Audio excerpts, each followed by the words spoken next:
Halo, Assalamualaikum warahmatullahi wabarakatuh. Perkenalkan, nama saya Siti Fatima dari Psikologi B. Di sini saya akan menjelaskan tentang psikologi Islam sebagai pendekatan alternatif. Pendekatan Islam memiliki ciri khas. Yang pertama, bahwa psikologi Islam merupakan salah satu dari kajian masalah-masalah keislaman. Ia memiliki kedudukan yang sama dengan disiplin ilmu keislaman yang lain, seperti ekonomi Islam, sosiologi Islam, politik Islam, kebudayaan Islam, dan lain sebagainya. Artinya, psikologi yang dibangun bercorak atau memiliki pola pikir sebagaimana yang berlaku pada tradisi keilmuan dalam Islam, sehingga dapat membentuk aliran tersendiri yang unik dan berbeda dengan psikologi kontemporer pada umumnya.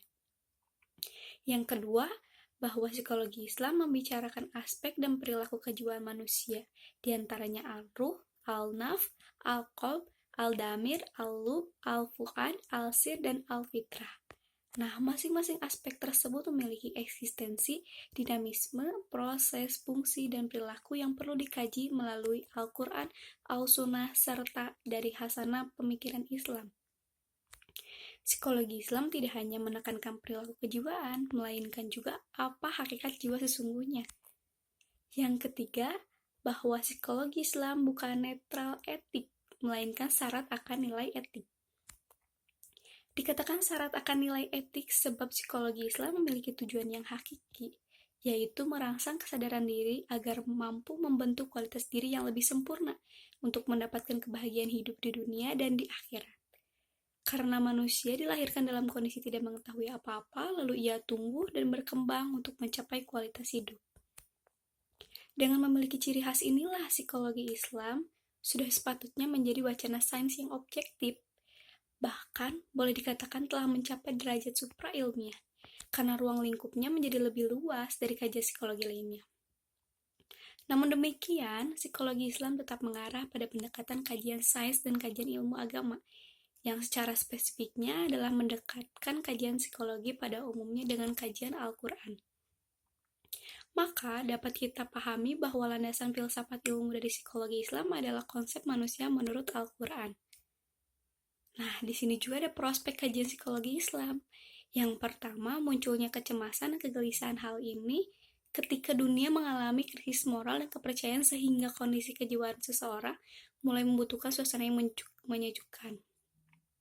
Salah satu solusi yang dipandang cukup signifikan dalam menyelesaikan problem kejiwaan tersebut adalah dengan menghadirkan diskursus psikologi.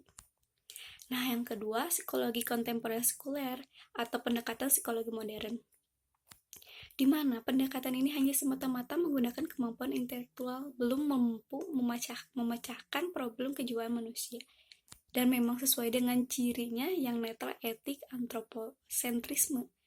Psikologi ini memaksakan diri hanya pada pendekatan empiris. Akibatnya, psikologi tercabut dari akar pengertiannya yang semula bermaksud membahas tentang jiwa manusia, dialihkan pada pembahasan gejala jiwa. Perubahan ini memunculkan kritik terhadap keberadaan psikologi yang didefinisikan sebagai ilmu jiwa yang tidak mempelajari jiwa atau ilmu jiwa yang mempelajari manusia tidak berjiwa.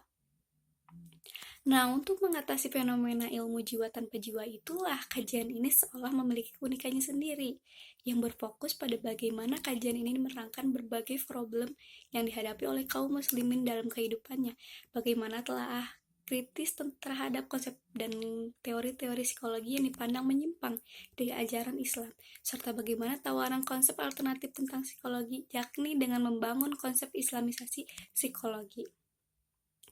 Maka dapat dikatakan bahwa prospek kajian ini ke depan bisa dikatakan sangat cerah, khususnya karena prinsip universalitas yang ada pada psikologi Islam yang membuatnya tidak hanya bisa diaplikasikan oleh kaum belaka, namun juga bisa diaplikasikan oleh kaum non-muslim. Nah, sebuah lembaga bantuan psikologi Islam mengemukakan bahwa yang dinamakan psikologi Islam adalah suatu ilmu tentang perilaku manusia yang berbasis akidah dan syariah Islam, yang berbasiskan sumber ajaran Islam, Al-Quran, Sunnah, Ijma, dan Qiyas, serta bisa diaplikasikan untuk mendeskripsikan, menganalisis, dan menjawab problematika perilaku aktual, baik dalam lingkup psikologi organisasi dan industri, sumber daya manusia, pendidikan, sosial, pengembangan, klinis, politik, dan sebagainya. Nah, kemudian kita masuk pada psikologi barat memandang manusia sebagai pusat segala kehendak, pusat segala relasi atau antroposentrisme. Nah, sedangkan psikologi Islami memandang manusia di samping diberikan kebebasan untuk berusaha dan berikhtiar, berelasi, tetapi Tuhanlah sebagai pusat relasi dan semua keputusan ponis berada di atas irodahnya atau teosentrisme. Pandangan perilaku beragama menurut dari pandangan yang tadi modern ya, ada dari mulai psikologi analisa oleh Freud. Dalam pandangan Freud, ia menilai eksistensi manusia terletak pada syahwat atau libido seksual. Oleh karena itu, salah satu gagasan yang terus diteriakan oleh revolusi seksual.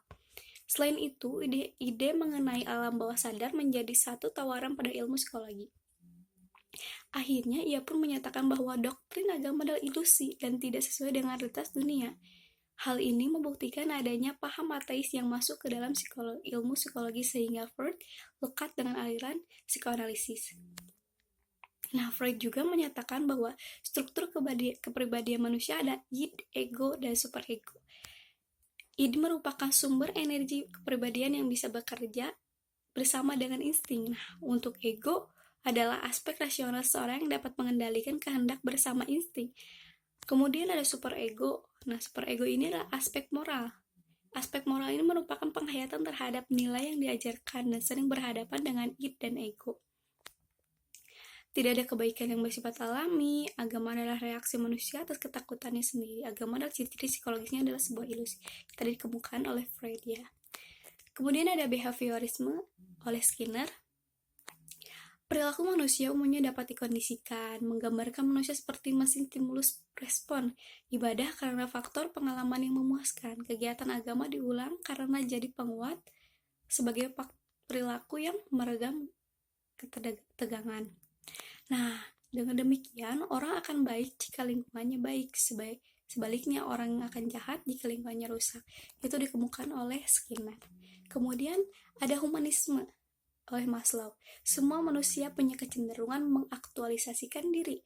Ada pengalaman keberagamaan mistikal dalam motivasi out of hierarchy needs. Kemudian manusia yang terlepas dari realitas fisiknya yang menempati keadaan tertinggi dari kesempurnaan manusia. Nah, sebagai contoh, ketika seseorang meluapkan emosi dan egonya dengan sepuasnya berteriak sekencang-kencangnya, ia merasa nyaman atau paling tidak lega urusan selesai. Ini adalah implikasi dari pemenuhan pengalaman puncak bagi manusia. Tujuannya agar ia dapat merasakan kedamaian. Nyatanya, inilah yang dilakukan kebanyakan orang saat menghadapi permasalahan tentang dirinya. Model semacam itu tidak bisa menyelesaikan masalah ternyata. Kemudian, setelah saya baca-baca nih, saya baca dari Profesor Malik Badri. Yang pertama tentang psikoanalisa oleh Sigmund Freud. Agama adalah delusi. Seperti tidak memiliki figur ayah, muncullah delusi. Maka hal ini seperti ateisme yang tadi sudah disebutkan ya. Dari pandangan ini, pengaruh masa kecil terhadap perjalanan manusia. Jika mengalami masa kecil yang kelam, maka seakan-akan tidak ada lagi harapan baginya untuk hidup normal. Sehingga pandangan ini terkandung pesimisme yang besar pada setiap upaya pengembangan diri manusia. Yang kedua, behaviorisme oleh Skinner. Aliran tanpa jiwa. Sebagai fenomena tingkah laku, terpengaruh aliran filsafat positisme. Nah, terfokus pada apa yang terlihat saja atau tampak, padahal jiwa sendiri tidak tampak. Pandangan ini memberi penekanan yang sangat besar terhadap aspek stimulasi lingkungan untuk mengembangkan manusia. Aliran ini cenderung untuk mereduksi manusia seperti perilaku manusia yang sangat unik, ada reward dan punishment. Manusia sebagai makhluk hedonis mementingkan kekinian dan kesinian, now and here. Kemudian yang ketiga ada humanisme oleh Abraham Maslow dan Karl Ressler. Sebagai psikolog muslim menganggap psikologi humanistik mewakili suara Islam. Nah, menghargai keunikan pribadi, penghayatan, subjektif, kebebasan, tanggung jawab, dan kemampuan untuk mengaktualisasikan diri pada setiap individu. Pandangan ini tidak menekankan dan mendewasakan masalah kuantitatif, sehingga terlalu optimisme terhadap upaya pengembangan sumber daya manusia, kemudian manusia dipandang sebagai penentu tunggal yang mampu melakukan playgood atau peran Tuhan. Dapat disimpulkan perbedaan antara psikologi dengan psikologi barat, psikologi Islam dan psikologi barat adalah bahwa psikologi Islam memandang manusia sehat mental jika beriman kepada Allah Subhanahu wa taala dan menaati perintahnya. Sedangkan psikologi barat memandang manusia sehat mental hanya dari keberhasilannya dalam memanfaatkan kemampuan kognitif dan emosi dalam komunitasnya, serta memenuhi kebutuhan seharinya. Nah, bagi kaum intelek barat, landasan epistemologi bercorak sekuler, memisahkan akal dari agama atau wahyu, ataupun bersandarkan pada rasio. Nah, sedangkan Islam asasnya bersumberkan pada Al-Quran, hadis, dan tradisi intelektual muslim. Demikian yang dapat saya sampaikan, kurang lebihnya mohon maaf. Wassalamualaikum warahmatullahi wabarakatuh. See you.